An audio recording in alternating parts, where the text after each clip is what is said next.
The exercise we are teaching is the second pull of the clean. The second pull of the clean is the final upward explosive effort of the lift, beginning when the bar reaches mid-thigh and ending with the complete extension of the hips and the knees. As the second pull is a power exercise, it can be used in training for a range of sports that use any sort of power movement. The movement of the second pull is that of a triple extension of the ankle, knee and hip. This makes it an attractive exercise to coaches when training athletes, as it's a full body movement requiring core strength and stability, and the movement can be applied to a number of different sports. Perhaps the most simplest example of the triple extension is sprinting. This is used in a wide variety of sports and is a powerful and ballistic movement. So this suggests that performing and training the second pull will increase the power of the triple extension and can also increase the sprint speed and or acceleration. This is then applicable to a wide range of sports, the most obvious being the 100-metre sprint, but also other sports that include sprinting such as football or hockey. The triple extension is also used when jumping, which shows that the second pull could be used to train athletes that involve jumping, such as the high jump to gain a few more inches on the personal best, or for a basketballer in order for them to reach the net to dunk. A warm-up must first be performed before attempting the second pull or any other kind of physical activity in order to aid performance and reduce the risk of any injuries. The warm-up must include a pulse raiser, which is implemented in order to gradually increase the heart rate and blood flow around the body and also begin to increase oxygen uptake. This in turn increases gaseous exchange at the lungs, so more oxygen is being transported by red blood cells to the working muscles. This is why it's important to warm up with the same movement patterns as you would be doing an exercise. As we are doing the second pull, the pulse raiser best suited for this movement patterns of the exercise would be using the rowing machine, as it's a full body movement which involves the pushing of the legs and the pulling of the upper body. This should last around 5 minutes. The warm-up must also include stretching in order to increase the range of motion around the joint, which will then help prevent injury. As the exercise is a power exercise, and you will be needing all the strength and explosiveness of the muscles for the movement, it would be best to perform the dynamic stretches so no strength is lost as compared to static stretches. The best stretches to perform for this movement would also be movement specific and stretch the muscles used in the lift, so stretches such as the twisting glute stretch, standing wall stretch and the shoulder shrug. Each stretch should have around 10 reps for just one set. The final stage of the warm-up is doing some skill-specific drills. This is to increase activation in the muscle groups used in the movement and increase coordination while performing the skill. During the second pull, there is a triple extension at the knee, ankle and hip joint. Plantar flexion at the ankle is caused from the plantaris, soleus and gastrocnemius and the tibialis posterior muscle contracting simultaneously.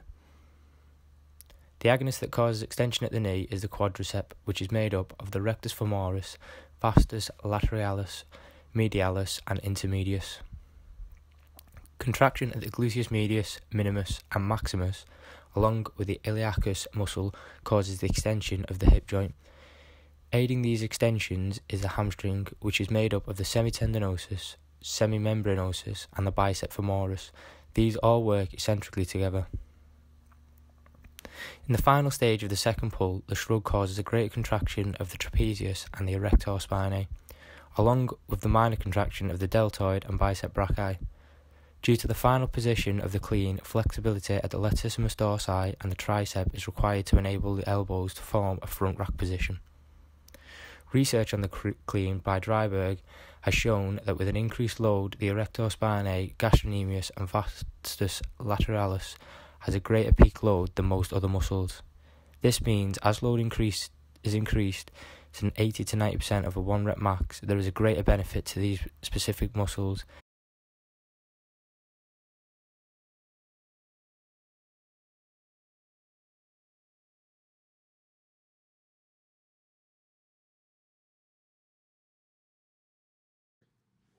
For the starting position, stand with your feet between hip and shoulder width. with your feet pointing slightly outwards. The bar should be around 3 centimeters away from your shin. Place hands on the bar slightly wider than shoulders on the outside of your knee using a hook grip. Lift the bar off the floor by extending the knees and hips, allowing the bar to rest at mid-thigh. This will get you into position for the second pull. When the bar is at mid-thigh, keeping a neutral spine, we hinge the hips outwards and then rapidly extend them back together, creating a triple extension with your knees, ankles and hips. When your lower body reaches maximum extension, use a shrugging motion, allowing your elbows to remain extended and pointing outwards, keeping the bar as close to the body as possible. When your shoulders reach the highest point, you can then flex your elbows, pulling your body under the bar to start the catch phase. For the catch phase, rotate your arms around and under the bar, flexing your knees and hips as you take the weight. When your arms are under, lift your elbows through, making them parallel to the floor. To finish the lift, extend your knees and hips together back to a standing position. If we was working with an athlete who was maybe a novice at Olympic lifting or had low confidence or ability levels, it might be a better idea rather than jumping straight in to try and do the full movement to break it down and learn the different stages through other exercises that are quite similar. These regressions could be the following. Initially, we might work with the athlete to improve their deadlifting technique, so getting used to raising the bar from feet level to mid-thigh with correct form to avoid injury. This is very important as it's very similar to the first pull of the clean. Another crucial movement in the clean is the shrugging motion that produces our trapezius to keep that bar nice and close to our body after we perform the hip thrust, which will naturally send it outwards. To get the athlete familiar with this sort of motion, I'd recommend something like barbell shrugs or a high pull, keeping it nice and close to our body.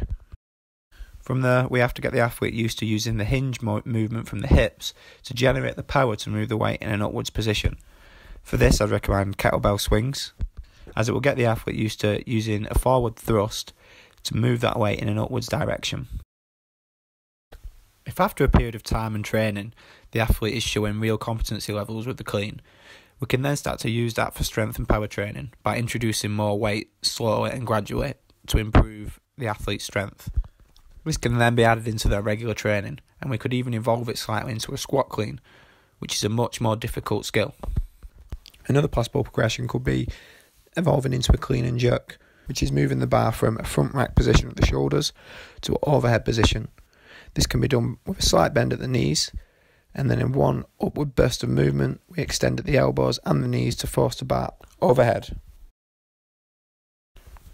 As the clean is mainly used for strength and power training, it's likely that we're going to be aiming for a very high weight load and a very low rep range. For example, the athlete might use this in the training and use 3 reps as an absolute maximum at a weight of 75 to 85% of a 1 rep max. They might have a long rest of 3 to 5 minutes before performing this again for maybe 1 or 2 sets maximum. This will be training the athlete to produce short bursts of absolute maximum intensity and effort. In other words, strength and power training.